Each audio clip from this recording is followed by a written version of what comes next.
دیکھتی آنکھوں اور سنتے کانوں کو ابتسام دستر کا سلام پہنچے۔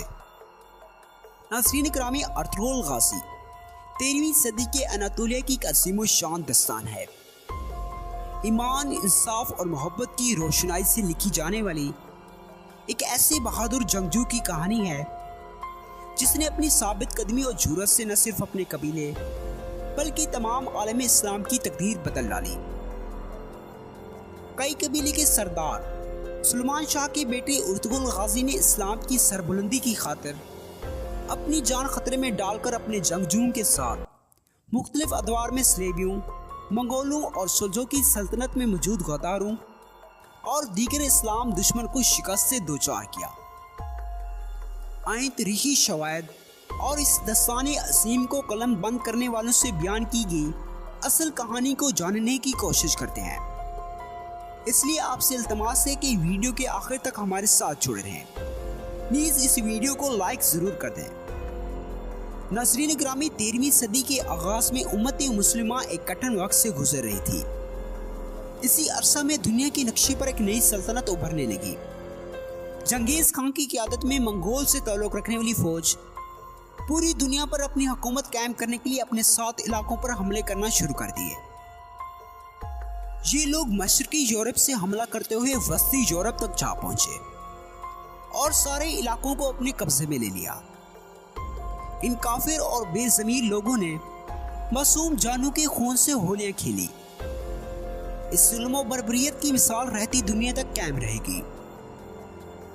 ناظرین گرامی، ادھر منگول حکومت مسلمانوں پر ظلم ڈھاتے ہوئے علاقوں پر فتوحات حاصل کر رہی تھی، ادھر دوسری طرف سلطنت خوارزم ایران، عراق اور شام میں اپنی فتح کے جھنڈے گاڑ رہی تھی۔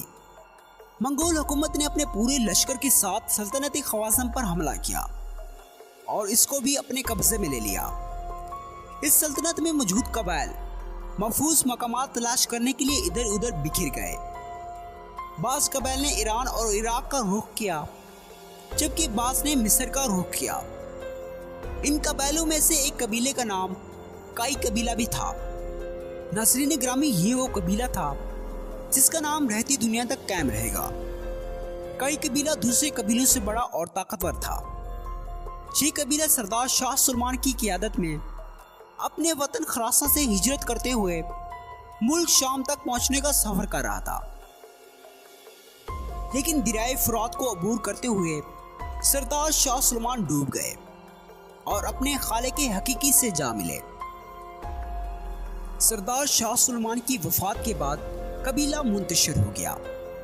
سنگورتگین اور گندوگدو اپنے اہل خانہ اور بہت سارے ساتھیوں کے ہمراہ اولد چلے گئے اور باقی لوگ جو بچ گئے انہوں نے ارطغرل غازی کو اپنا سردار بنا لیا۔ ارطغرل غازی ایک نیڈر اور بہادر جنگجو ہونے کے ساتھ ذہانت کے اعلیٰ مقام پر فیض تھے۔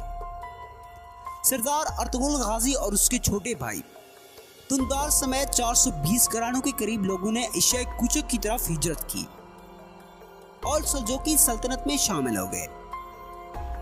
ارطغرل اور اس کے ساتھی جب سفر میں تھے تو انہوں نے دیکھا کہ 2 لشکر آپس میں جنگ کر رہے تھے، ایک تعداد میں کم تھا تو دوسرا تعداد میں زیادہ۔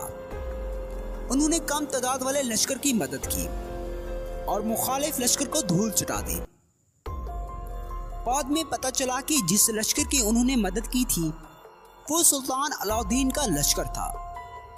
جب سلطان کو اس واقعے کا علم ہوا تو وہ ارطغرل غازی سے خوش ہوئے اور انہیں انقرہ میں رہائش کے لیے جگہ دے دی۔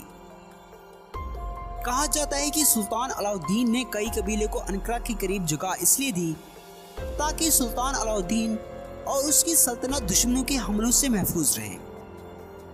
سلطان علاء الدین نے ارطغرل غازی کو اس بات کی اجازت دی کہ وہ اپنے 7 والے علاقوں کو فتح کرے اور انہیں بھی اپنی سلطنت کا حصہ بنا لے۔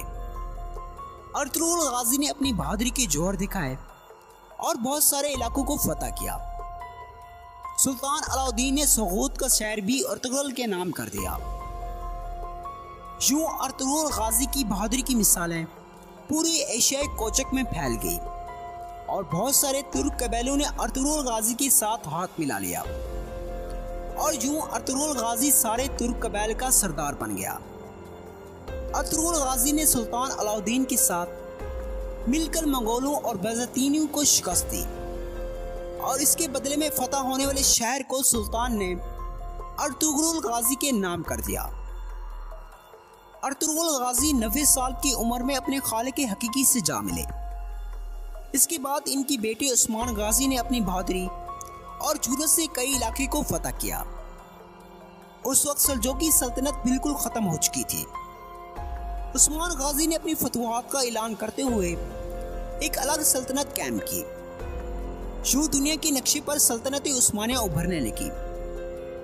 یہ سلطنت 600 سال سے زیادہ عرصے تک قائم رہی اور سلطنت عثمانیہ کا چمکتا ستارہ 3 براعظموں تک اپنی روشنی پھیلاتا رہا۔